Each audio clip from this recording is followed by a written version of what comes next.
Suddenly, the horn of a flying, speeding car from behind, and in less than a second, bam! It collided with the crippled car. He said, the young man in between the two cars fell to the ground with critical injuries. We rushed to the scene, grabbed the young boy, took him to the car, called the ambulance, called the hospital to prepare for our arrival. The ambulance was going to be late, so they put him in the car. He mentions that he was of blossom age, tender age. He was a young adult, still in his late teens. He was mumbling something, but we could not understand what he was mumbling due to the rush that we were in. He said he was religious. You could tell from his appearance. Then the police officer said, when we placed him in the back of the car, we could make out what he was mumbling. He said, through all that pain, through all that suffering, his heart was reciting the verses of the Almighty Lord. He said he was so immersed in the recitation that, subhanallah, you could not even tell that this young man was suffering. You could not even tell that this young man was suffering. The police officer said his clothes were soaked in blood.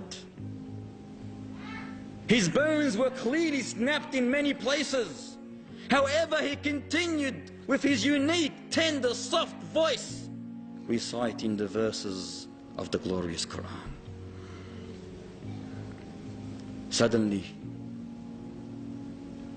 the officer said, as we were listening intently, me and my partner, a shiver climbed up my spine. The hair on my arms and my legs stood up. I watched very carefully at the young man as we were driving to the hospital. His hymn became silent. He raised his hand, raised his index towards the sky, and said, La ilaha illallah. Allahu Akbar. He said, La ilaha illallah. Thus he slumped. Thus he slumped. He said, quickly I went to the back of the seat. I felt his breathing. I felt his pulse. I felt his heart. He was dead. He was dead. He said, I could not stop staring at his face, the beauty of his face. A tear fell from my eyes, but I hid it in shame. I turned to my partner and told him that the boy's life has ceased. He's finished. That young man is finished. The police officer burst in cries. And thus when he heard his partner crying in such a manner, he could not hold himself. The whole car, the patrol car, was fogged with emotions. Was fogged with emotions as they were driving to the hospital. They reached. They struggled through the corridors, telling the nurses, the doctors, the onlookers what had happened. One of the hospital staff went and called his home. His brother picked up the phone and said, after being informed of his brother's accident, he said my brother would go and visit his only grandmother every single week who lived outside the town, and he would make sure that he would always spend time with those poor children and orphans who were idle in the streets. The whole town knew him, he said. They knew him because he used to give them Islamic literature, cassettes, books. He filled his old Mazda, his dusty old Mazda, with sugar and wheat and rice and even candies for the poor people in that town.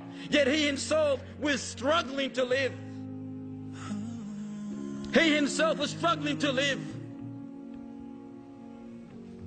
Yet he preferred those orphans, those poor children, those poor families over his life. Thus, his last words was very easy. It wasn't hard for him to utter, La ilaha illallah. أجبت لمن يتم له السرور بدار كل ما فيها غرور وكيف يلذ ساكنها بعيش ويعلم أن مسكنه القبور أجبت لمن يتم له السرور بدار كل ما فيها غرور وكيف يلذ ساكنها بعيش ويعلم أن مسكنه القبور ويعلم أن مسكنه القبور ويعلم أن مسكنه القبور